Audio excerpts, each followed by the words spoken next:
Welcome back to the Business Launch Podcast. I'm your host, Kimberly Ann Jimenez, and I don't know about you, but to me, there is nothing more frustrating when it comes to filling up your content calendar than having no clue what the heck to post about. So in today's episode, we're going to fix that for you with part one and part two. It's a two-parter of 10 highly engaging social media post ideas to absolutely crush your content calendar. Coming up.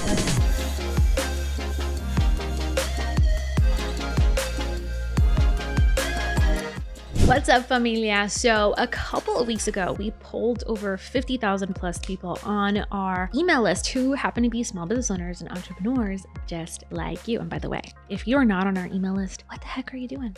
What are you doing? We send out the best content, the best promotions, the best stuff to our email list subscribers. So jump on the email list and we will give you a free copy of our brand new social media content calendar template. You can find it in the description box below. There's going to be a link there for you. But anyway, back to the story. We polled so many small business owners, and 1 out of every 3 said that their biggest challenge when it comes to staying consistent with their content is just not having good post ideas, not knowing what to talk about, what to post about to fill up their content calendar. So we got to work and we decided to put together 10 of these awesome ideas. And I'm going to start with idea number 1. Now, keep in mind, these ideas are for engagement. They're for getting, cutting through the noise in the algorithm, the things that get people talking on your social media pages. And so if you ever feel like you have really low reach, or you don't know what to post about, or you're just trying to create some momentum on your social media accounts, these ideas are my go-to. And I think that they're going to serve you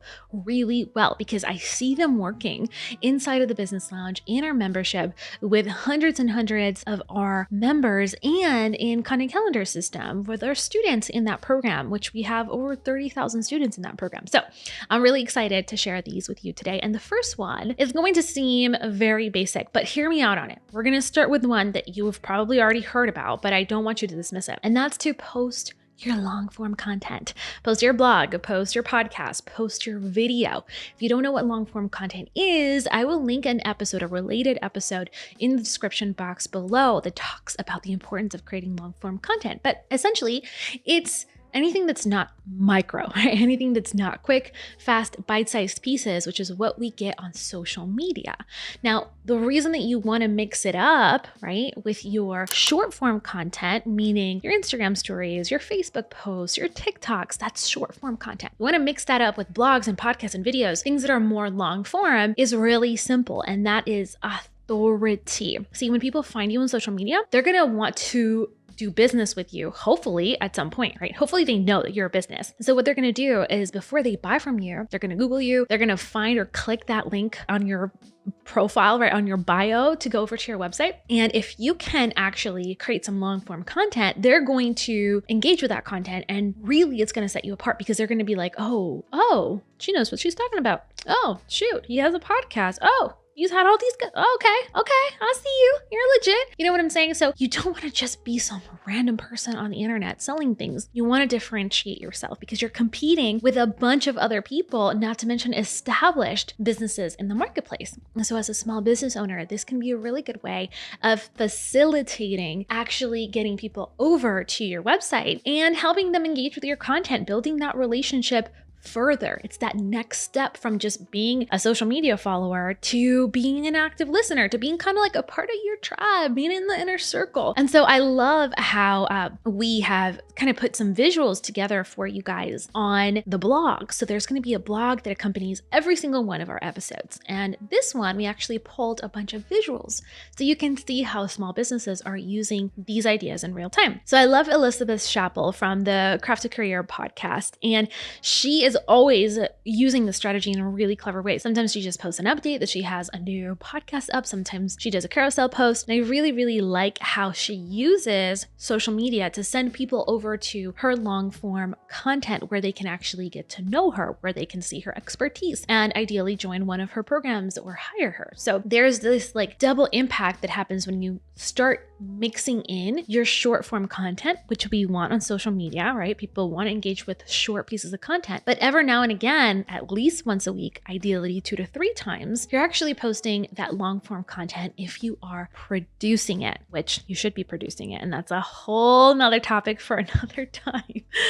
But really, that long form content is your BFF. So whether you have like a local brick and mortar store or service-based business, or you have an online brand, long form is where it's at to actually help you differentiate yourself, build that authority, build that legitimacy, build deeper relationships with your followers, and eventually move them over to a sale. And I love that also long form content makes creating social media content a lot easier. Why? Because you get to repurpose it. So you'll notice that on our Instagram feed, we have a bunch of clips from this podcast and our YouTube channel, and even our live streams inside of the Business Lounge that we will clip and post on Instagram, post on Facebook, post on YouTube Shorts. That helps us to create content in a much easier way because I'm just sitting down for 20 minutes talking to you, and then we can clip, 10, 15 posts for social media from one long form episode instead of spending all that time creating original content. Anyway, that's a whole other thing. I just want you to feel empowered to share your long form content on social media. Engaging post idea number 2, right? This one's really important. I love this one. It's to get your humor on, to be funny. Look, if you take yourself too seriously on social media, you're going to come off like a total tightwad. No one wants to do your business with a corporate robot. People want to see your personality shine. They want to see that you can maybe poke fun at yourself, or that you get them and that they can relate to you through a joke or something funny. So I really like using this strategy if I notice that my reach is getting lower than normal, or I'm just not getting the response that I want from my followers, especially on stories. I will post a funny reel, or I will tell them a funny story, or I will post a funny meme, and it tends to get amazing reaction. And the reason for this is that humor is shareable, guys. And that means that more people are passing around your content to family and friends. They're reposting it on their social media accounts or tagging people in the comments who might also be your ideal client. Have you seen people do that, where they find something funny and instead of sharing it in DMs with their friends, they will tag their friends on it? That's more engagement for you and more visibility. So if you want to get your audience talking and you want to grow your following in the meantime, it's a great idea to post some humor, post something funny. Now, the third idea here is the exact opposite. And this one is posting a little bit something more serious. This is highlighting some industry news. And the reason I like something like this is because it's timely. It's timely. So if something spicy just happened in your industry, share it on social media. I really like doing this with our strategy in Instagram stories. So this type of social media post is really perfect for that medium because you get to add commentary in real time. And as the story is developing, you can add more stories and create a highlight reel. The psychological principle behind this is really interesting in my opinion, because it's what makes this kind of post super engaging. And that's this: humans love being in the know. We love that goss. People love goss. It's true. Look, I am not a person who believes in gossiping, okay? Faith-based, we come from a faith-based perspective. The Bible is very clear about gossip. But the reality is we're curious humans. We want to be in the know. It's why mainstream media, as corrupt as they are, people still tune into it, although that's severely less than they used to.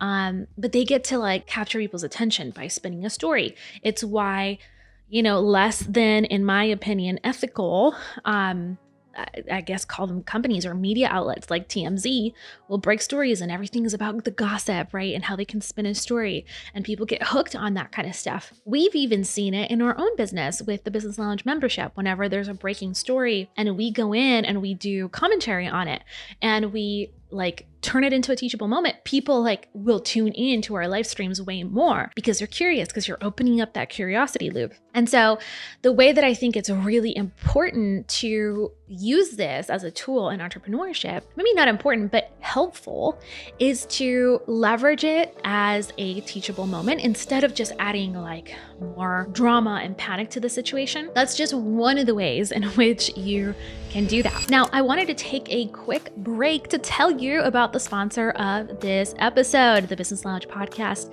is sponsored by our own business, as always. And one of the things that we are so excited about is our brand new content calendar template. We've completely redesigned it from the ground up. And since 2015, maybe even 2014, we have been teaching you how to create incredible content calendars, how to organize your content so you're staying consistent, so there's less overwhelm, so that you have control over your content and that you're applying strategy behind it. And recently, we decided to release our content calendar template 2.0. It's completely revamped from the ground up with some really interactive tools. It's a spreadsheet that you can download for free right now. You can download it absolutely free over on contentcalendartemplate.com. That's contentcalendartemplate, 3 words.com, and get your free copy delivered to your inbox today. You're also going to receive a helpful walkthrough video from yours truly so that you can start implementing your amazing content calendar template right away, save you a ton of time and energy as you produce your content, and help you to level up your strategy in the process. Again, that's contentcalendartemplate.com, absolutely free and part of our amazing sponsor for today's episode. All right, fam. So moving on to post idea number 4, get controversial if you dare. And this one, fair warning, is not for the faint of heart, nor am I saying that you should be using this one. I'm just saying that you can use this one. So proceed with caution, with discernment. Understand that I am just sharing what is working, and it doesn't mean that you have to use all of these ideas. If you're not comfortable with this one, totally get that, right? Keep moving on to the next one. But for us, I feel like posting controversial content in our current social climate is definitely going to invite haters, potential unwanted attention to your business. And so you might be like, why would I even want to do this? Well, if you have some thick skin and some bravado, it's one of the best ways to spike engagement. And in our case, it happens to also be a really good way of sharing our values unapologetically, which for whatever reason happen to be controversial, because these days everything is controversial. Notice this, but maybe let me know in the comments if you're watching this on YouTube, or DM me over on Instagram at Kim Ann Jimenez if you're listening on the podcast. But I don't know about you, but I follow a bunch of content creators, and the last maybe like 6 years, it's just been this like upward trend. I would say probably since 2016, 2017, of like escalation in the things that people feel are controversial. It's just unbelievable. Like, I will be watching a gardening video and the creator is just talking about, how you should fertilize your tomatoes in the spring or how you should fertilize in the summer. And people will go nuts in the comments, just fighting and bickering over, whether the tomatoes have higher yields in the summer, or whether they have higher yields in the spring. Or I'll be watching a recipe and one of the creators is,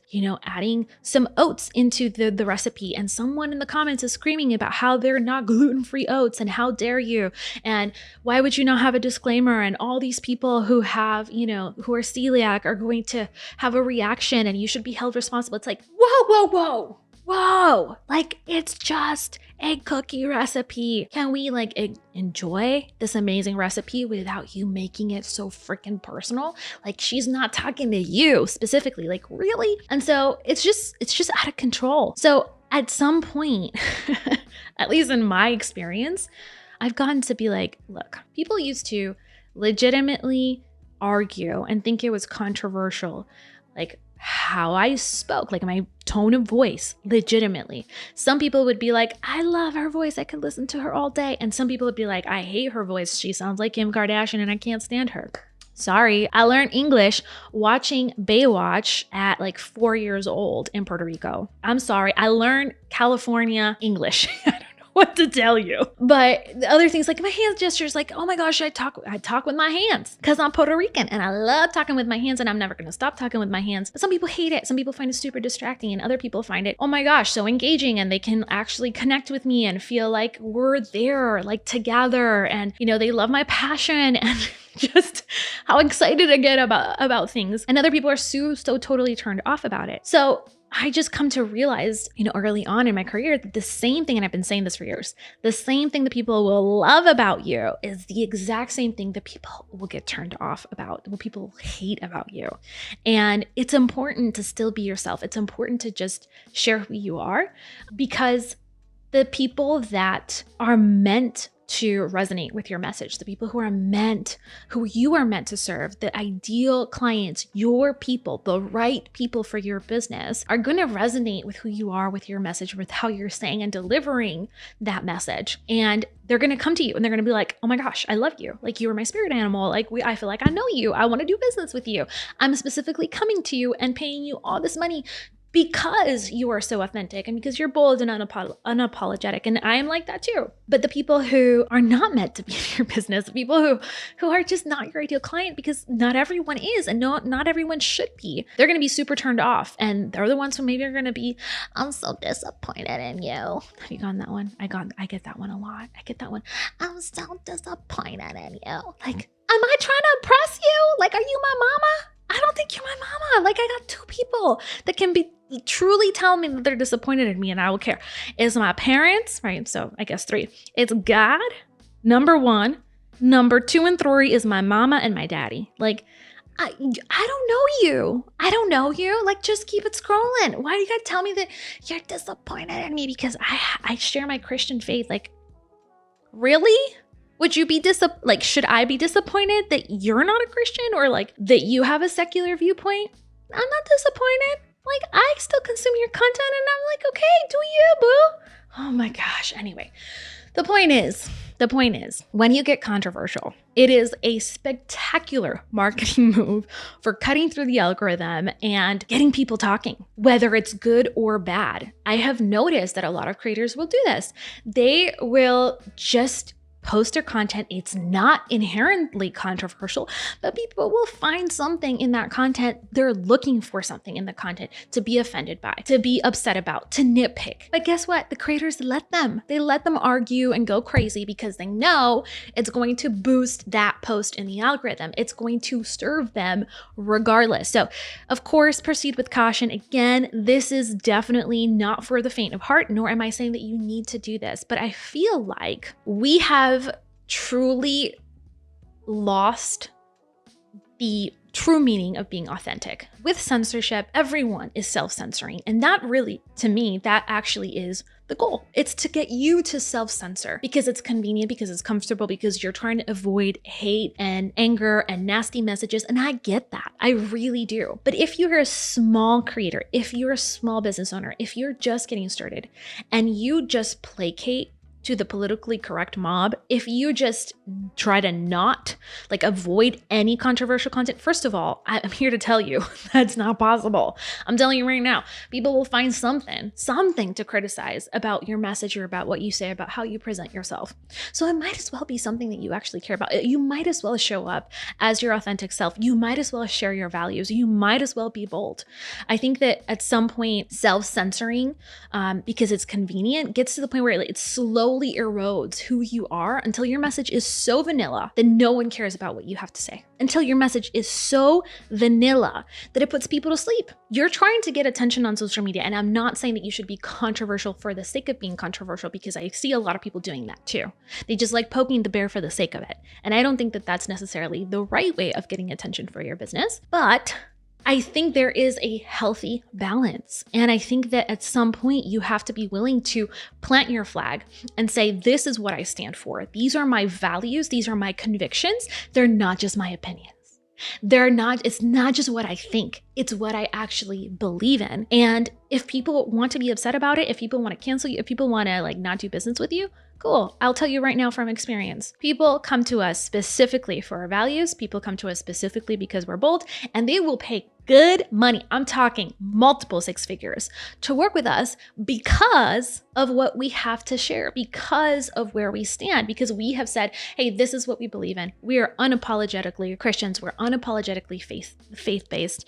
And in a lot of our views, we're very conservative. And so I think that it's so important to, again, not be so nervous about sharing anything because everything's controversial these days. It just is. There's no escaping are weak societal norms, you might as well lean into it, in my opinion.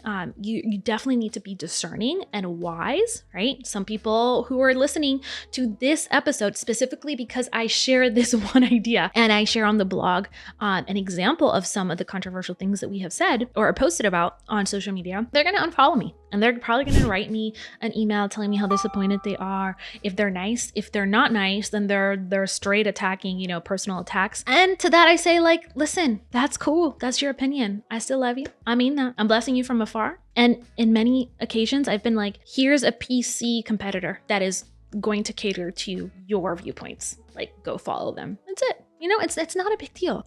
So I just think as a society, we have to grow up and stop finding childish reasons to be offended at everything and anything that we disagree with. Don't you think? Let me know in the comments. Let me know in the comments what you actually think. I think that this is a time for bold, courageous leadership, not for watered down PC opinions. Those are a dime a dozen on social media. They're a dime a dozen on the internet. They're a dime a dozen in every institution, every single institution, from the White House all the way, this is not a political statement, from the White House all the way to your local bank. Like, everyone's so freaking PC.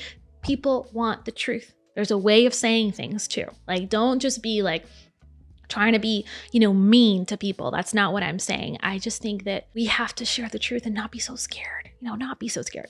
So the next post idea kind of falls in line with what I just talked about. And this one is to post a shareable tip, like something that people can share with their friends, with their family, just be like, ooh, that made me think.